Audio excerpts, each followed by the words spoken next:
Hello, friends. Welcome to our channel, New NBA USA friends. It is so crazy to realize I haven't talked to you guys since last year, all right? All jokes this out. I know I haven't talked to you guys in a few days, and that's because one, baseball got really boring. Nothing's happened, and also, two, I got a little bit sick, so I just decided to take a few days off. I hope that you can understand, I'm sorry, but also if you've been watching these videos for the last few years, you would know that there's kind of an inside joke. As soon as I post a video, if you wait an hour, something crazy happen, so maybe by posting the hot stove gets hot again. In today's recap, we're going to break down a lot of small moves, and also the fact that Pete Alonso, I don't know if you guys have seen the movie Jingle All the Way. He's not Turbo Man, the toy that everyone wants. He's Booster, the toy that no one wants. So, we're going to break that down, as well as the fact that Roki Sasaki, the superstar Japanese free agent, he has met with 20 teams. Not really, he's met with 7 teams, and he told those teams, I don't want a single player in the room. I don't want Ohtani. I don't want Darvish in the room. I want to be by myself, which is crazy. Again, I know this is not the biggest recap ever, but we do have quite a few moves to talk about. Hopefully this ignites something. And by the way, guys, don't forget that recap is brought to you by SeatGeek and Underdog Fantasy. I had to get that in there. Use code NEWNBAUSA before we get into the updates on Pete Alonso, Alex Bregman, Anthony Sear, and Roki Sasaki. There was a trade between the Marlins and the Cubs that I do want to talk about these recaps. I don't want them to just be about big teams, like the Yankees and the Dodgers. I got to talk about the Marlins, the Nationals, and the White Sox today. The Marlins and the Cubs both have some players that used to be former top 100 prospects. They've been really bad at the big league level. So they said, hey, we'll trade former top 100 prospect for former top 100 prospect and see if the fresh start fixes them. The Marlins picked up 26-year-old Matt MVIs, who has an awful strikeout problem and just simply making contact with the baseball.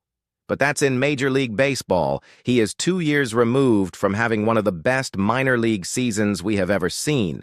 Back in 2022, in the minor league system for the Cubs, he hit .310 with 40 doubles and 36 home runs again.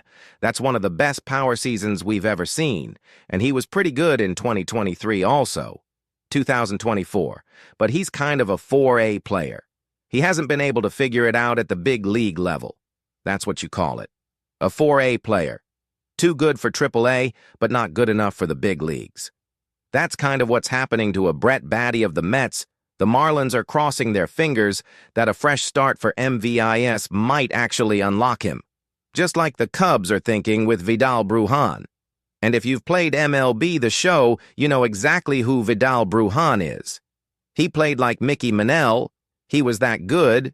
He's also 26 years old. He has very limited power. He's not a great defender at all, but he has shown flashes of being a near 60 stolen base guy in the minor league system. He plays a couple different positions, so again, this is a cross our fingers, it's a low-risk, high-ceiling, and if it doesn't work out, you just cut them. Almost forgot to mention that the Cubs picked up 38-year-old, at least soon-to-be 38-year-old lefty Caleb Felbar. He is a southpaw strikeout machine. He has an 11 strikeouts per 9 since 2020. He got lit up bad in 2024 out of nowhere. He went from being a 3-er guy to a 5.5 ER guy. We just talked about that.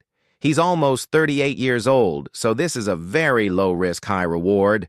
Again, you can just cut him if he doesn't work out, but the Cubs have had one of the most confusing off-seasons I've seen in quite some time, because it's good that they traded for Kyle Tucker, but they haven't replaced anyone at third base unless they really believe in Matt Shaw after they traded away Isaac Pettis. Their pitching depth isn't that great. I still like Steele. I like Imanaga, but Matthew Boyd is very much a wild card, and same with Jamison Taillon. You don't know which version of those guys you're going to get, and the same goes for their potential 5-starter, Javier side. He's either going to be really good or really terrible staying with Chicago. We're going to go down to the south side. Now the White Sox made 2 different moves. The second one was a trade with the Phillies, which I actually think could be pretty good for the White Sox. But their first one, Josh Roos, he signed a 1-year deal. Josh Roos is a super utility veteran who back in the day for the Diamondbacks was actually a doubles machine. He had 32 doubles and a near 350 on base back in 2021. He did have a 350 on base the next year. But he's been a bum the last 2 seasons, at least.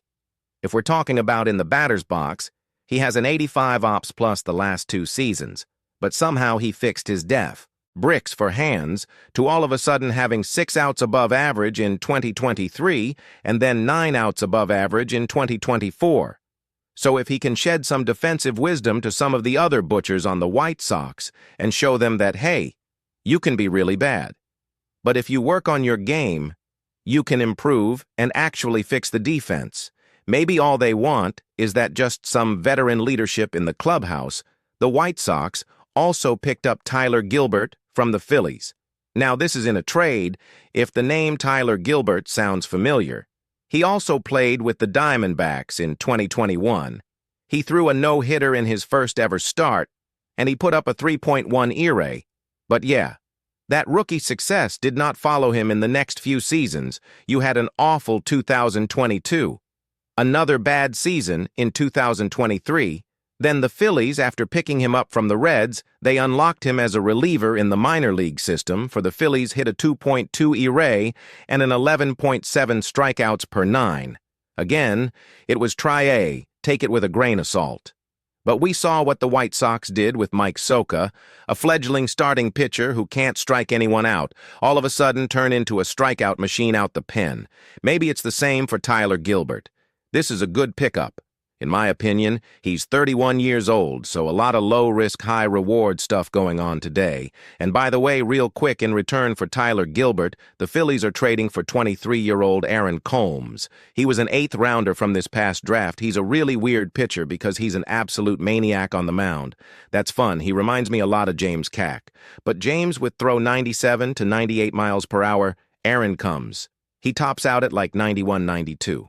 So it doesn't really make a lot of sense that he strikes a lot of guys out. But at the same time you're thinking maybe he has pinpoint command. He has a walk issue as well, so he doesn't throw hard. He walks a lot of guys, but somehow he strikes out a lot of guys as well. So if the Phillies can get that command in check, I mean they do that, he's going to be insane. The Nationals have made 2 separate moves. They are bringing back Josh Bell. So I'm wondering if he's going to be a platoon with Nathaniel Lowe, or maybe he's going to be a full-time DH, because Nathaniel Lowe, he is a stud defender. I would expect him to get a good amount of that bats, right? Either way, 32-year-old Josh Bell is getting a 1-year contract worth $6 million. The Nationals spent $20 million in total. Bell a couple years ago for the Nationals was a monster. He had 27 home runs and a near 130. Ops plus in 2021, he got even better. To begin 2022, he put up a 301 batting average with a 152 ops plus. To begin 2022, he then got shipped to the Padres.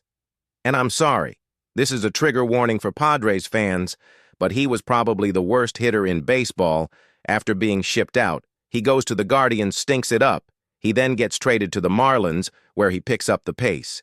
Yet again, he stinks for the Marlins the next year. In the first half, gets traded to the Diamondbacks. Finds his swing all over again. He had a 121 ops plus while hitting 280. In my opinion, Josh Bell is the streakiest hitter in all of Major League Baseball. Maybe of my life. He's insane. Then he's the worst hitter in baseball, back to being insane, to being the worst again. The same kind of go for this next guy, Trevor Williams, a starting pitcher. So if you have no idea who Trevor Williams is, he was insane last year.